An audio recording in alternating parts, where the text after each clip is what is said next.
The Galactic Council had ruled the known universe for 3 millennia. 47 species bowed to their authority. Their fleets combined into an unstoppable armada that had never known defeat. When long-range sensors detected the small craft, drifting at the edge of the Kepler system, they dispatched what they considered appropriate force.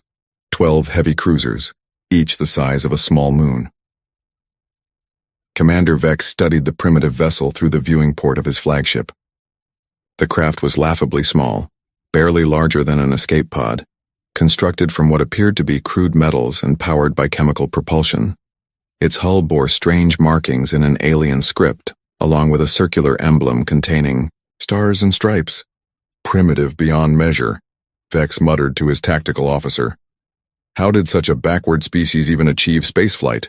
The alien vessel had been broadcasting the same message for 3 standard hours, repeating in dozens of languages. The translation matrix had finally decoded it. A simple greeting claiming to represent something called humanity and requesting peaceful contact. Vex had commanded fleets that conquered systems. He had overseen the subjugation of species far more advanced than whatever had built this pathetic craft. The humans would surrender immediately upon witnessing Galactic Council superiority, as all civilizations did. Open a channel, Vex commanded. Let us make this quick. The view screen flickered to life, revealing a single occupant of the human vessel. The creature was bipedal, standing roughly 2 meters tall, with pale skin and short brown hair. It wore a simple blue uniform and smiled. When the connection established, "Greetings," the human said, its voice remarkably calm. "I am Lieutenant James Parker of the Terran Scout Corps. I come in peace on behalf of humanity." Vex leaned forward in his command throne. "Human creature, you have entered Galactic Council space without authorization. Surrender your vessel immediately, and prepare for interrogation." The human's expression didn't change. If anything, the smile grew slightly wider. "I'm afraid I can't do that, Commander. I'm here on a diplomatic mission. Perhaps we could discuss terms for peaceful contact between our peoples." "You dare negotiate?" Vex's voice echoed through the bridge. "You pilot a single primitive craft against 12 Council warships. Your choice is surrender or destruction." Lieutenant Parker tilted his head thoughtfully. 12 ships? That's interesting. Our sensors detected 14, but 2 are hidden. Behind the 3rd moon. Good positioning, but you might want to adjust their gravitic dampeners. We picked up the signatures pretty easily.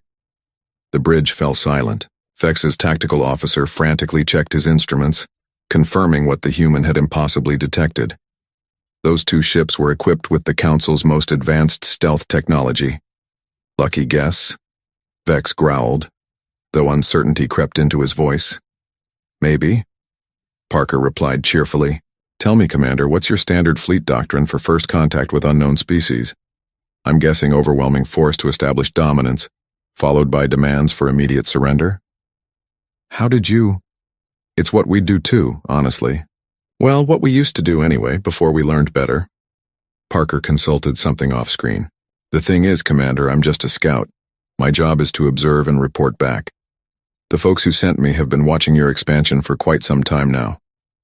Vex felt his confidence wavering.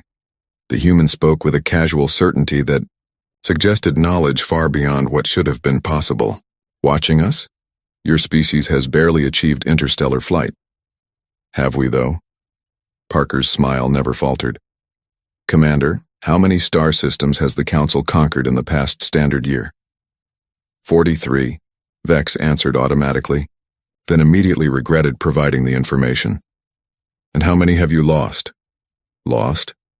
The Council has never lost territory to 17 systems along your outer rim have gone dark in the past 6 months.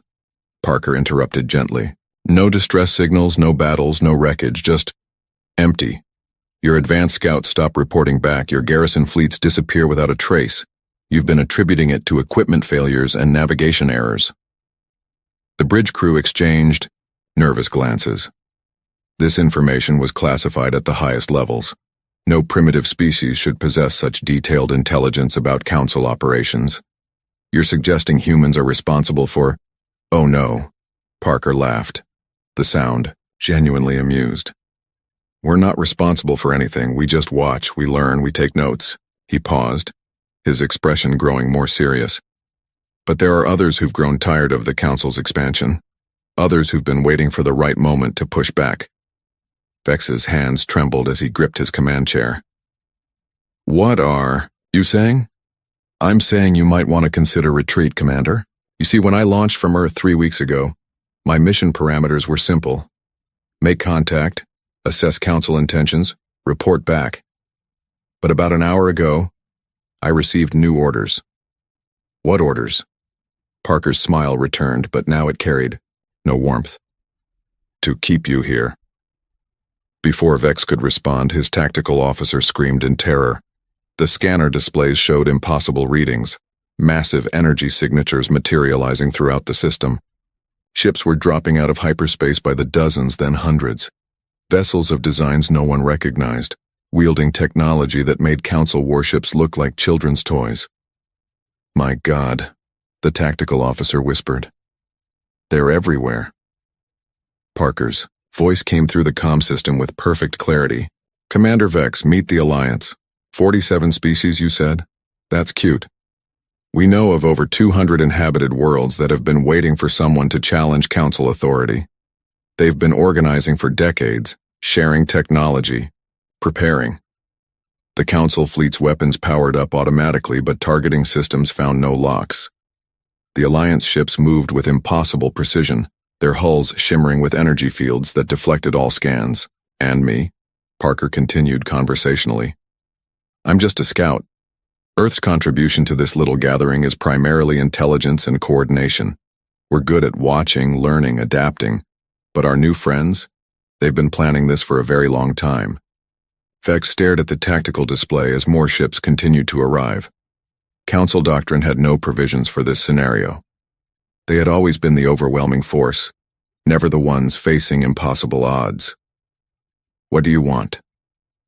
Vex managed to ask. Simple, Parker replied. Turn around. Go home. Tell the Council that their expansion ends here.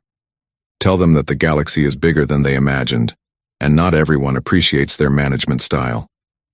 The lead Alliance vessel, a massive construction that dwarfed even Council dreadnoughts, powered up weapons systems that registered off the scale. Dozens of others followed suit, creating a wall of destructive potential that could annihilate the Council fleet in seconds. Vex had commanded fleets that conquered systems. He had overseen the subjugation of dozens of species. But he had never faced anything like this. The Council's greatest strength had always been their reputation for overwhelming force. Now they were the ones being overwhelmed. Retreat, he ordered, quietly.